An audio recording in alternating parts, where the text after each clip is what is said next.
Meran. Muhtarama Milena xonim, bugun men boshqa narsa haqida yozmoqchiman, biroq yozilmayapti. Bu mening hammasini o'ta jiddiy qabul qilayotganimdan emas. Agar shunday bo'lganida men boshqacha yozardim. Bog'da, unutilayozgan bir burchakda siz uchun atalgan halinchak turishi kerak-ku. Va yana qo'l ostingizda cho'zilib olish mumkin bo'lgan joyda 10 chashka sut ham turishi kerak. Mayliga, bu Venada bo'la qolsin. Nima bo'pti? Yoz payti faqat och yurilmasa va tashvishlanilmasa bo'lgani. Nahotki hech kim yo'q bunga ko'maklashadigan. Vrach nima deyapti? Katta konvertdan jurnalni olgan chog'imda hafsalam pir bo'la yozdi. Men siz haqingizda nimadir eshitishni istagandim. Biroq aslo lahatdan chiqqan bu o'ta eski tanish tovushni emas. Nega u oramizga suqildi? Keyin men uni tushundim. Bizni chalg'itgan shuning o'zi. Biroq har qalay bu mashaqqatli mehnatni siz nega o'z zimmangizga olishga qaror qilganingizga mening aqlim yetmaydi. Va siz uni nechog'li sadoqat bilan so'zma-so'z tarjima qilayotganingizni ko'rib ko'nglim buzildi. Bu qadar sadoqat va bunday beqiyos samimiy ishonch bilan uni chex tiliga o'girishingizni men xayolimga ham keltirmagandim. Nahotki olmon va chex tillari shunchalik yaqin. Biroq nima bo'lganda-ham hikoyaning o'zi rostini aytganda juda yomon. Men uchun muhtarama Milena xonim, sizga buni satrma-satr dalillab berish har narsadan-da oson ko'chardi va ehtimol mening nafratim dalillash zaruratidan ustun kelarmidi. Hikoyaning sizga ma'qul bo'lgani esa tabiiyki unga qo'shimcha qadr-qimmat bag'ishlaydi. Biroq men uchun dunyo manzarasini xiralashtiradi ham. Bu haqda yetar. Qishloq vrachini siz Wolfdan olasiz. Men unga xat yozdim. Men albatta chexchani tushunaman. Bir necha bor sizdan nega menga ilojini qilib chex tilida yozmaysiz deb so'ragim kelgandi. Bu gap aslo siz nemis tilini puxta egallamagansiz degan ma'noda emas. Siz odatdagidek uni juda ham yaxshi egallagansiz.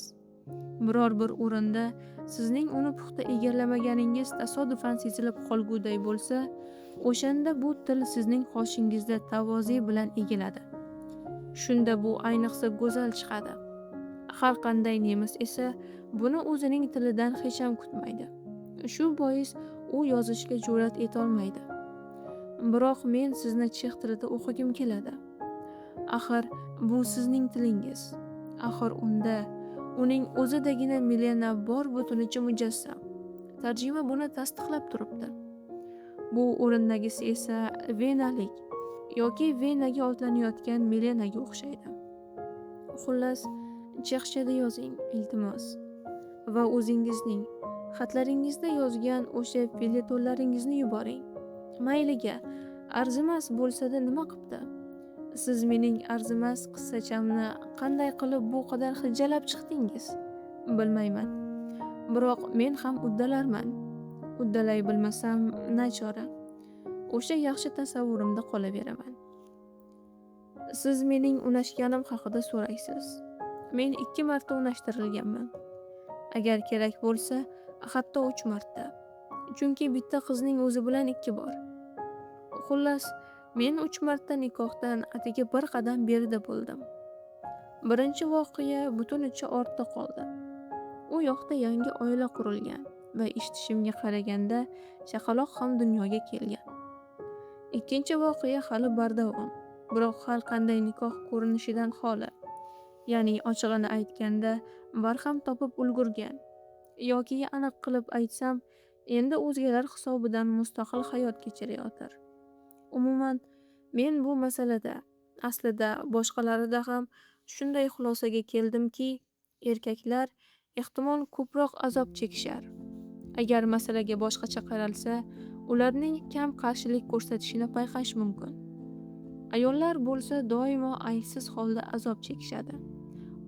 Va bu ularning bu yerda nimadir qilishga ojizliklari tufayli emas, balki neki bo'lgan bo'lsa to'g'ri ma'noda, aslida bo'lmaganida. Garchi bu ehtimol oxir oqibat yana o'sha ojizlikka borib taqaladi. Biroq bu haqda bosh qotirishdan nima naf? Sen go'yo do'zaxdagi bor yo'g'i bitta olovli doshqozonni sindirishga tirishasan. Birinchidan, buning iloji yo'q. Ikkinchidan esa iloji topilgan taqdirda ham bu qozondan otilgan olov to'lqinida o'zing kuyib ketasan-u, biroq baribir do'zax o'zining butun ulug'vorligini saqlab qolaveradi. Boshqacha tarzda harakat qilish kerak. Lekin dastavval har ehtimolga qarshi bog'da yotib olib, kasallikdan qutulishga urinmoq kerak. Sizning Frans Kafka. 1920-yil aprelning oxiri. Meran. Muhtarama Milena xonim, boshida ayta qolay. Aksincha siz, ishonib bo'ladimi, yashirganim bilan baribir xatimdan buni o'qib olasiz. Mana, taxminan 2 haftaki uyqusizlik mening tinkamni quritayotir. Rosti, men bundan fojia esayotganim yo'q. Bunday damlar bir keladi, bir ketadi. Va ularga keragidan-da ortiqcha bahona-yu sabablar hamma vaqt topiladi. Bu kulgili, biroq Bedekerga ko'ra bu sabablardan biri Meranning havasi. Garchi bu bahonalar boshqa paytlarda deyarli uchramasa-da, nima bo'lgandayam bularning baridan xuddi to'nkaday o'tmaslashasan. O'rmon hayvoniday behalovat bo'lasan. Biroq yagona bo'lsa-da, mening sevinadigan narsam bor. Siz tinch uxlabsiz. Mayli, g'alati tarzda bo'lsa-da, mayli siz kecha o'zingizda yo'q holatda bo'lsangiz-da, lekin tinch uxlabsiz. Agar oqshom modomiki uyqu mendan qochsa, men endi uning yo'lini bilaman va zorlanmayman. Zorlanishning o'zi ahmoqlik bo'lardi. Axir mavjud hodisalar orasida eng begunohi uyqu. Uyquni bilmaydigan odam esa gunohkor banda. Va shu odamdan uyqudan mahrum bo'lganini siz o'zingizning oxirgi xatingizda alqaysiz. Agar biror chetdagi odam uni o'qisa, ehtimol u shunday o'ylardi.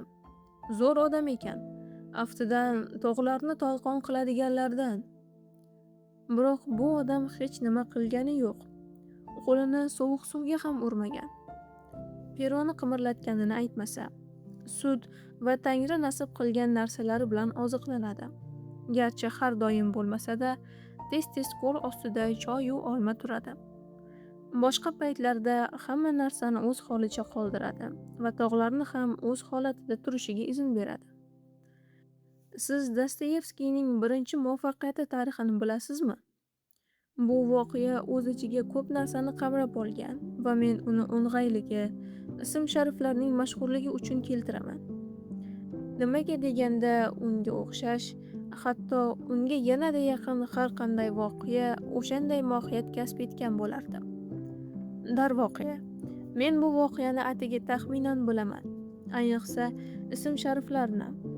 Bu vaqt Dostoyevskiy o'zining birinchi Bechora kishilar romanini yozgan. O'zining do'sti, adabiyotchi Grigoryev bilan birga yashardi. Grigoryev garchi tashlangan qog'ozlarning stolda uyilib yotganini ko'rsa-da, roman tayyor holga kelgandan so'nggina uni qo'liga oladi. U asarni o'qib chiqadi, hayajonlanadi va Dostoyevskiyga bir so'z demay, uni o'sha paytda mashhur tanqidchi Nekrasovga olib boradi. Oqshom soat 3larda Dostoyevskiyning eshigidagi qo'ng'iroq jiringlaydi. Grigoryev bilan Nekrasov otilib ichkariga kirishib, Dostoyevskiyni quchoqlab o'pishadi. Uni hali tanimagan Nekrasov Dostoyevskiyni Rossiyaning umidi deb ataydi. Ular 1-2 soat asosan roman haqida kuringlashadi va faqat tong oldi xayrlashishadi. Bu oqshomni keyinchalik o'zining hayotidagi eng baxtli oqshom deb atagan Dostoyevskiy ularning ortidan derazadan qarab kuzatarkan, o'zini yo'qotar darajada boshi osmonga yetib, ko'zlariga yosh oladi. Vujudini qamragan his-tuyg'uni buni uning o'zi keyinroq yozgan. Biroq qayerda yozgani yodimda yo'q. Taxminan shunday bayon qilgan. Qanday oliyjanob insonlar, naqadar odamshavanda, nechog'lik karami keng ularning. Va nechog'lik quyidaman mening o'zim. Agar ular mening botinimga nazar solib bilishsaydi, mabodo buni men o'zim aytar bo'lsam, ishonishmaydi. Dostoyevskiyning keyin hamma narsada ularga ergashishga qaror ham qilganiga kelsak, bu bir sarax bor. Yengilmas yoshlikning o'zidan qoldiradigan so'nggi so'ziki, hikoya qilingan voqeaga buning endi hech qanday aloqasi yo'q. Voqea demak bo'lib o'tgan. Bo'yog'i singan. Muhtarama Milena xonim, siz bu voqeaning aql yetmaydigan sirli mohiyatiga tushunasizmi? Menimcha, mana u nimada? Grigoryev va Nekrasov, agar umuman aytadigan bo'lsak, albatta Dostoyevskiydan ko'ra oliyjanobroq bo'lishmagan. Biroq siz hozir umumiy qarashdan voz keching. Dostoyevskiyga ham o'sha oqshom zarur emas edi. Sirasini aytganda, har bir xususiy holatda undan biror naf chiqarmadi. Siz faqat Dostoyevskiyga quloq tuting va shunda siz Grigoryev va Nekrasovning chindan-da oliyjanobligiga, Dostoyevskiyning esa chirkin va o'ta pastligiga ishonchingiz komil bo'ladi. U albatta hech qachon, hatto bevosita ham bu yuksaklikka erishmaydi. Va xususan Grigoryev va Nekrasovga, ularning quloq eshitmaydigan arzimas yaxshiliklariga munosib javob qaytarishi haqida gap ham bo'lishi mumkin emas. Men ularni shundoq derazadan ko'rib turibman. Ular uzoqlashayotir va bu bilan o'zlarining qo'l yetmas yuksakda ekanliklarini tasdiqlayotir. Baxtga qarshi bu voqeaning chin mohiyati Dostoyevskiyning ulug' nomi ostida qolib ketadi. Mening uyqusizligim meni qayoqlarga olib ketayotir. Har holda men o'sha yoqda ham faqat eng ezgu istaklar va tilaklar bilan qolaman. Sizning Franz Kafka. 1920-yil aprel-may